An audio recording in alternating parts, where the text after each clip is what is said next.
అనకాపల్లి జిల్లా నర్సీపట్నం కాశ్మీర్ పహల్గాంలో పర్యాటకులపై ఉగ్రదాడి అత్యంత హేయమైన చర్య అంటూ సంఘటనకు నిరసనగా జాప్ యూనియన్ ఆధ్వర్యంలో కొవ్వొత్తుల ర్యాలీ. పరాయి దేశం అండ చూసుకుని ఉగ్రవాదులు పెట్టరేగిపోవడం అత్యంత హేయమైన చర్యని, జమ్మూ కాశ్మీర్ రాష్ట్రంలోని పహల్గాం పర్యాటక ప్రాంతంలో ప్రకృతి రమణీయతను ఆస్వాదిస్తున్న పర్యాటకులపై ఉగ్రవాదులు జరిపిన అమానుషమైన దాడిని ఖండిస్తూ, బాధితులకు సంఘీభావం తెలుపుతూ జాప్ యూనియన్ నర్సీపట్నం ప్రెస్ క్లబ్ ఆధ్వర్యంలో కొవ్వొత్తుల ర్యాలీ నిర్వహించారు. స్థానిక అబీద్ సెంటర్ నుండి ప్రారంభమైన ఈ ర్యాలీ శ్రీ కన్య సెంటర్ వరకు కొనసాగింది. భారత్ మాతాకి జై, ఉగ్రవాదం నశించాలి, దేశ ఐక్యత చాటించాలి అనే నినాదాలతో ర్యాలీ ఆద్యంతం మారుమోగింది. ర్యాలీ అనంతరం శ్రీకన్య సెంటర్లో మానవహారం ఏర్పాటు చేసి నినాదాలు చేశారు. ఈ సందర్భంగా జాప్ యూనియన్ రాష్ట్ర కార్యదర్శి యలమంచిలి వేణు మాట్లాడుతూ, అమాయకులైన పర్యాటకులపై ఉగ్రవాదముకల దాడులను తీవ్రంగా ఖండిస్తున్నామన్నారు. ఈ దాడులకు కారణమైన వారిని పట్టుకుని కఠినంగా శిక్షించాలన్నారు. ఇటువంటి ఉగ్రవాద దాడుల వల్ల పర్యాటక రంగం కుదేలు అవుతుందన్నారు. ప్రముఖ వ్యాపారవేత్త వెలగా నారాయణరావు మాట్లాడుతూ, స్విట్జర్లాండ్ లాంటి కాశ్మీర్ మన దేశ పర్యాటక రంగానికి ఊతమన్నారు. ఉగ్రవాదుల చర్యకు ప్రపంచమంతా బాధపడుతుందన్నారు. రోటరీ క్లబ్ ప్రెసిడెంట్ రాయుడు మాట్లాడుతూ, ఉగ్రవాదాన్ని ఉక్కు పాదంతో అణిచివేయాలన్నారు.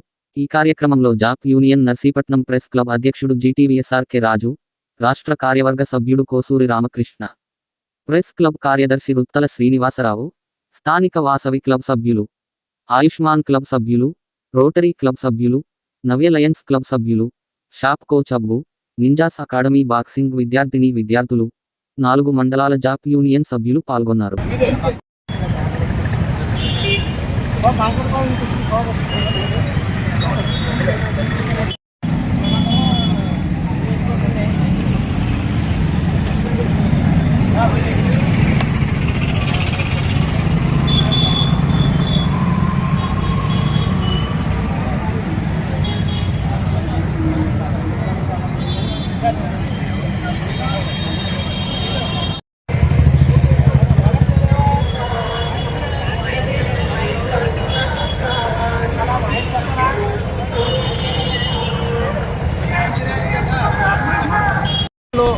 ఉగ్రవాదులు చేసిన దాడిని journalist association of Andhra Pradesh JAP union తరఫున తీవ్రంగా ఖండిస్తున్నాం.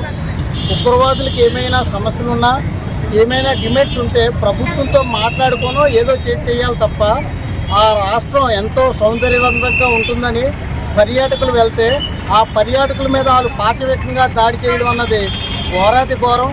వారిని కఠినంగా శిక్షించాలని భారత ప్రభుత్వాన్ని జాప్ యూనియన్ తరఫున మేము డిమాండ్ చేస్తున్నాం. మేము కూడా నెల రోజుల క్రితమే అక్కడికి వెళ్ళొచ్చాం, 22వ తారీఖున వెళ్ళొచ్చాం. అనేక రాష్ట్రాల నుండి వెళ్ళి వస్తూ ఉంటారు. అలాంటి పర్యాటకుల మీద వెళ్ళిపోయినట్టయితే ఆ రాష్ట్రాన్ని కూడా నష్టం. జమ్మూ కాశ్మీర్ కూడా పర్యాటక రంగం మీద ఆధారపడి బతుకుతుంది ఆ రాష్ట్రం. అలాంటి రాష్ట్రంలో ఉగ్రవాదుల దాడి చేయడం అన్నది చాలా తీవ్రంగా ఖండించవలసిన అవసరం ఉంది. ఈ దాడిలో మన దేశానికే కాకుండా ఇతర దేశాల కూడా 2 దేశాల వాళ్ళు కూడా చనిపోయారు. అలాగే వివిధ రాష్ట్రాలకు చెందిన అనేక మంది చనిపోయారు. వాళ్ళకి మతం లేదు, కులం లేదు, అందరూ ఉన్నారు.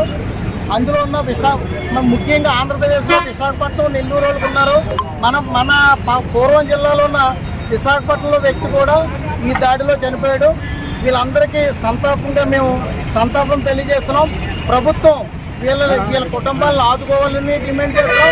అలాగే వీళ్ళ మీద దాడి చేసిన ఉగ్రవాదులపై చట్ట ప్రకారం చర్యలు తీసుకొని కఠినంగా శిక్షించాలని జాబ్ యూనియన్ తరఫున మేము డిమాండ్ చేస్తున్నాం. నశించాలి, నశించాలి, నశించాలి, నశించాలి, నశించాలి, నశించాలి. భారతదేశానికి ఒక స్విట్జర్లాండ్ లా విరాసలున్నటువంటి కాశ్మీరు పర్యాటక రంగానికి ఎంతో ఊతమిస్తోంది. అలాంటప్పుడు అమాయకులైనటువంటి భారతీయుల హిందువుల్ని పాశవికంగా పాయింట్ గన్ బ్లాక్తో చంపడం అనేది ఎంత ఘోరం, ఎంత నేరం.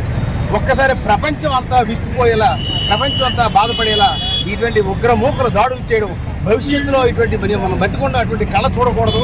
దీనికి మీరు చెప్పినట్టుగా మన ప్రభుత్వంతో కలిపి కూర్చుని మీకు కావాల్సిన డిమాండ్ ఏమైనా నెరవేర్చుకొని అడగాలి తప్ప శాంతియుత చర్చ జరపాలి. కానీ ఇలాంటి ఘోరమైనటువంటి మారణ కానీ భవిష్యత్తులో జరగకూడదు. దానికి నిరసనగా ఈరోజు మన జర్నలిస్ట్ అసోసియేషన్ వాడు చాలా మంచి కార్యక్రమం శాంతి ర్యాలీ కొవ్వొత్తులతో అబీద్ సెంటర్ నుండి మన పీవీఆర్ వరకు కూడా శాంతి ర్యాలీ నిర్వహించి చాలా ఆనందదాయకం, చాలా మంచి పని చేస్తున్నారు. భారతదేశం అంతా కూడా ముక్త కంఠంతో ఖండిస్తున్నాం. జై భారత్. మరిన్ని తాజా వార్తలకు చూస్తూనే ఉండండి మైత్రి న్యూస్. ప్రతి క్షణం ప్రజల కోసం. Please subscribe.